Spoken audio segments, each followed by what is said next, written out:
मित्रांनो, आपल्या आधार कार्डवरील पत्ता अगदी घर बसल्या ऑनलाईन पद्धतीने एका चुटकीमध्ये कसा चेंज करायचा? लग्नानंतर आपल्या पतीच्या आधार कार्डवरील पत्ता कुठल्याही कागदपत्राशिवाय कशा प्रकारे ऑनलाईन पद्धतीने बदलायचा? हेच आजच्या या व्हिडिओच्या माध्यमातून माहिती घेण्याचा प्रयत्न करणार आहोत. मित्रांनो, आधार कार्डवरील पत्ता बदलण्यासाठी कुठल्याही प्रकारची लिमिट नाही. आपल्याला जेवढ्या वेळेस पाहिजे तेवढ्या वेळेस आपण हा पत्ता बदलू शकतो, परंतु त्याच्यासाठी कागदपत्राची पूर्तता करणं गरजेचं असतं.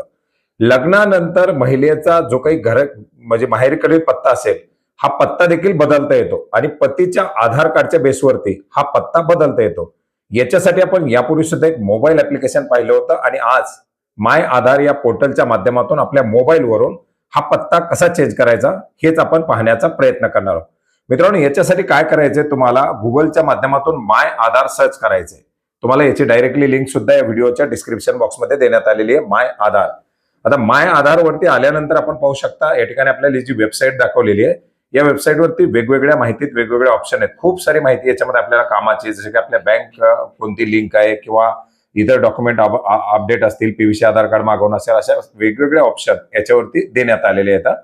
याच्यामध्ये आपण जर पाहिलं तर आपल्याला एक ऑप्शन दिलेली आहे अपडेट आधार नावाची. या अपडेट आधार मधून आपण अपडेट जे काही असेल ते अपडेट आपण याच्यामधून करू शकतो. ॲड्रेस चेंज असेल किंवा इतर काही बदल असतील ते आपण याच्यामधून करू शकतो. अपडेट आधारवरती आपल्याला क्लिक करायचंय. अपडेट आधारवरती क्लिक केल्यानंतर काय करायचं, इथं आपल्याला डॉक्युमेंट अपडेट, आणखीन खाली आपण वेगवेगळे ऑप्शन पाहू शकतो. याच्यामध्ये आपल्याला अपडेट आधार ॲड्रेस यावरती आपल्याला चेंज करायचं. या ठिकाणी आपण पाहू शकता खाली एक ऑप्शन दिलेली आहे, update address in your Aadhaar. या अपडेट ॲड्रेस इन युअर आधारवरती आपल्याला क्लिक करायचंय. अपडेट ॲड्रेस इन युअर आधारवरती क्लिक केल्यानंतर आपल्याला काय केलं जाते, लॉग इन मागितलं जाते. आता आपण सुरुवातीला सुद्धा लॉग इन करून इथे येऊ शकतो. ही जी काही लॉग इनच्या पेजची लिंक आहे ही सुद्धा आपल्याला व्हिडिओच्या डिस्क्रिप्शन बॉक्समध्ये देण्यात आलेली आहे. मग लॉग इन मध्ये आपल्याला काय करायचं आहे, आपला आधार नंबर, त्याच्या खाली एक कॅप्चा कोड दिलेला, हा कॅप्चा कोड नंबर हा टाकून आपल्याला आपल्या मोबाईलवरती एक ओटीपी मागवायचा. आधार संलग्न मोबाईलवरती ओटीपी पाठवला जाईल, तो ओटीपी टाकून व्हेरीफाय करायचं. आपलं लॉग इन झालेलं आहे. आता लॉग इन झाल्यानंतर आपल्याला इथं ऑप्शन दाखवले आहेत, ॲड्रेस अपडेट, डाउनलोड आधार, पीव्हीसी कार्ड मागवणं, document update, bank seeding status, lock unlock, biometric वगैरे वगैरे. आपल्याला काय करायचं, ॲड्रेस चेंज वरती क्लिक करायचं. अपडेट ॲड्रेस युजिंग डॉक्युमेंट, आता इथं बघा अपडेटेड ऑप्शन आली आहे. लग्नानंतर महिलेचं किंवा आपल्या कुटुंबातील मुलाचं वगैरे आपण जे काही ॲड्रेस आहे हा इथं एका चुटकीत हे पतीचं वडिलाचं आधार कार्ड देऊन आपण चेंज करू शकतो. Family member base address update ही खूप महत्वाची अशी अपग्रेडेड ऑप्शन आलेली आहे. याच्यावरती क्लिक करायचं. आपण दोन्ही पद्धती पाहणार आहोत याच व्हिडिओमध्ये. पहिल्या पद्धतीमध्ये पाहू शकता, आता ॲड्रेस फॅमिली मेंबरच्या याच्यानुसार केल्यानंतर काय म्हणतंय की करंट डिटेल काय, आपला जो काही आधार कार्डवरती सध्याचा पत्ता काय, तो पत्ता आपल्याला या ठिकाणी दाखवला जातोय. आता याच्यानंतर फॅमिली मेंबरचं आधार मागितलं जात आहे, वडिलाचं, पतीचं किंवा जे कोणाचं आपण आधारच्या बेसवरती ॲड्रेस चेंज करणार ते या ठिकाणी द्यायचंय. आधार नंबर दिल्यानंतर ज्या आधारला लिंक असलेला जो मोबाईल नंबर आहे तो ऑटोमॅटिक खाली दाखवला जातो, त्याचे 4 डिजिट. याच्यानंतर सिलेक्ट फॅमिली मेंबर रिलेशन, काय फॅमिली मेंबर रिलेशन, फादर आहे, लिगल गार्डियन आहे का, पत्नी आहे, पती आहे, जे काय असेल, मदर आहे, हे याच्यामध्ये निवडायचे. आता आपण कोणाचं चेंज करतोय, समजा पत्नीचं, तर पत्नी म्हणजे काय येणार आहे याच्यामध्ये, स्पाऊस.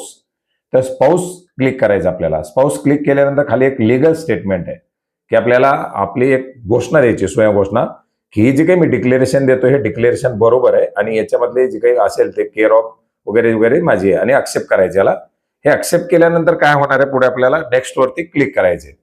नेक्स्ट वरती क्लिक केल्यानंतर पुढे जाणार आहे, आपल्याला परत या ठिकाणी आपल्याला दाखवलं जाईल 75 रुपयाचं पेमेंट आपल्याला करावं लागणार आहे या ॲड्रेस चेंजसाठी. आणि हे करण्यासाठी आपल्याला परत एक कन्फर्मेशन द्यायचं पेमेंट साठीचं आणि पुढे आपल्याला पेमेंट करायचं. इथपर्यंतची प्रक्रिया सेम आहे.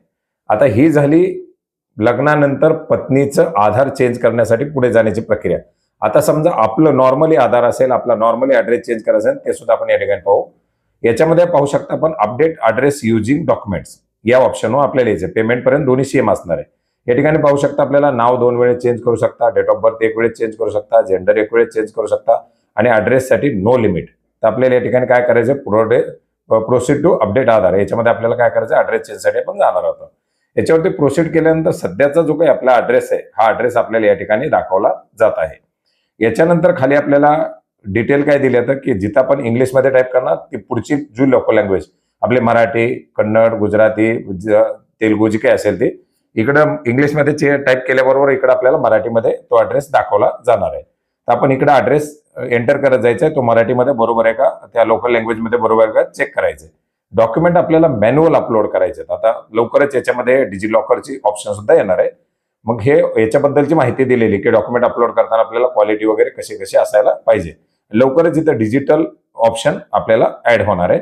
याच्यानंतर पुढे आपल्याला डॉक्युमेंट सिलेक्ट करण्यासाठी त्याच्या आधी आपण काय डॉक्युमेंट या ठिकाणी आपल्याला अपलोड करता येणार आहे त्याच्याबद्दलची या ठिकाणी माहिती दिलेली. डॉक्युमेंट सिलेक्ट करण्यासाठी आपल्या याच्यामध्ये गॅजेट असेल किंवा लाईटीचं बिल असेल, पाण्याचं बिल असेल किंवा जन्माचं प्रमाणपत्र जे काही असेल, ज्याच्यावरती आपल्याला तो ऍड्रेस असेल, पासपोर्ट असेल किंवा रेशन कार्ड असेल, ड्रायव्हिंग लायसन असेल किंवा वोटर आयडी असेल, ते आपल्याला चेंज करायचे. आता आपण पासपोर्ट निवडला, समजा तुमच्याकडे पासपोर्ट असेल, जे डॉक्युमेंट असेल ते निवडायचे. निवडल्यानंतर सिलेक्ट सपोर्टिंग डॉक्युमेंटला क्लिक करून आपल्याला त्याला अपलोड करायचे. त्याच्या खाली एक कन्सेंट द्यायची आणि कंटिन्यू वरती क्लिक करायचे. कंटिन्यू वरती क्लिक केल्यानंतर हे डॉक्युमेंट आपल्याला या ठिकाणी आलेले ते आपल्याला दाखवलं जाईल. ग्रीन टिक पडलेली आहे त्या ठिकाणी आपलं डॉक्युमेंट हे झालेलं. जर कॅन्सल करायचं असेल तर रेड क्रॉस दिलाय, त्याला कट करून आपण कॅन्सल करू शकता. नेक्स्ट वरती क्लिक करायचंय. पुढे आपला पत्ता आणि आपलं डॉक्युमेंट या ठिकाणी दाखवलंय. आपण अपडेटेड काय पत्ता चेंज होणार ते दाखवलाय. याच्यानंतर आपल्याला खाली एक आणखीन कन्सल्ट द्यायचं आणि नेक्स्ट वरती क्लिक करायचं. आता आपण आलो त्या ठिकाणी ज्या ठिकाणी आपण पहिले 75 रुपयाचं पेमेंट करण्यासाठी आलो होतो. आता दोन्हीची पद्धत इथून पुढे सेम असणार आहे पेमेंटसाठी. पेमेंटसाठी आपल्याला एक पेमेंट गेटवे निवडावं लागणार आहे. रोजर पे, पेयू बीज जे काही असेल ते आपण यातनं गेटवे निवडायचं आणि मेक पेमेंट वरती क्लिक करायचंय. मेक पेमेंट वरती क्लिक केल्यानंतर आपल्याला 75 रुपयाच्या पेमेंटसाठी दाखवलं जाईल. कशातून करायचंय, आपण QR कोड स्कॅन करणार आहात, UPI ने करणार आहात, ज्या पद्धतीने करणार आहात ते दाखवली जातात. आपण QR कोडनं पेमेंट या ठिकाणी करणार आहोत. तर QR कोड जनरेट केलाय, त्याचं आपण पेमेंट केलंय. पेमेंट हे आपलं झालेलं आहे आणि पेमेंट झाल्यानंतर कन्फर्मिंग पेमेंट होऊन आपलं हे पेमेंट सक्सेसफुली झालेलं आहे, सक्सेसफुली दाखवत आहे. हे पेमेंट सक्सेसफुली या ठिकाणी झाल्यानंतर आपल्याला ताबडतोब या ठिकाणी आपली अकॉनॉलेजमेंट दाखवली जाईल. आपण पेमेंट केलेले. डाउनलोड अकॉनॉलेजमेंट वरती क्लिक करून आपल्याला डाउनलोड करायचे. डाउनलोड झाल्यानंतर त्याच्याबद्दल आपल्याला दाखवलं जाईल की आपण कशासाठी पेमेंट केलेले, कितीचं पेमेंट केलेले वगैरे वगैरे सर्व माहिती, पावती आपल्याकडे ठेवायची. आपण पेमेंट केलेलीची पावती आहे. आता हे झाल्यानंतर परत आपल्याला इथं ऑप्शन जे आहेत, आपण लॉग इन केल्यानंतर राईट साईडला की आपण जे काही अपडेट करण्यासाठी दिलेले आहे त्याची स्टेटस या ठिकाणी दाखवली जाते. आता आपण जे अपडेट ॲड्रेस चेंजसाठी दिलेले आहे याच्यामध्ये पाहू शकता सध्या ड्राफ्ट पेमेंट झालेले, व्हेरिफिकेशन सुरू आहे, व्हॅलिडेशन होईल आणि कंप्लीट होईल. जे जे होईल ते ग्रीन मध्ये आपल्याला दाखवलं जाणार आहे. तर मित्रांनो, अतिशय सोप्या अशा पद्धतीने अगदी घर बसल्यामध्ये आपल्या पत्नीचं कुठल्याही कागदपत्राशिवाय, म्हणजे आपल्या आधार कार्डनुसार किंवा आपल्या फॅमिली मेंबरचा आधार कार्डनुसार आपण ॲड्रेस चेंज करू शकता. आणि आपला जर ॲड्रेस असेल तर आपल्याकडे असलेल्या कागदपत्रानुसार, म्हणजे आपला परमनंट ॲड्रेस वेगळा आहे परंतु आपण दुसऱ्या ठिकाणी राहतो, आपल्याकडे लाईटचं बिल आहे, पाण्याचं बिल आहे किंवा तिथलं काही जे वेगवेगळी बिल आहे त्या बिलच्या आधारे सुद्धा तुम्ही हा ॲड्रेस चेंज करू शकता. गॅजेट असेल वगैरे वगैरे बाबीचा. तर घर बसल्या पत्ता कसा बदलायचा याच्याबद्दलची एक माहिती घेण्याचा प्रयत्न केलाय. याच्या व्यतिरिक्त काही प्रश्न असतील तर नक्की कमेंट करा. त्याच्याबद्दल सुद्धा येणाऱ्या व्हिडिओच्या माध्यमातून नक्की माहिती घेण्याचा प्रयत्न करणार आहोत. भेटूयात नवीन माहितीसह, नवीन अपडेट्ससह. धन्यवाद.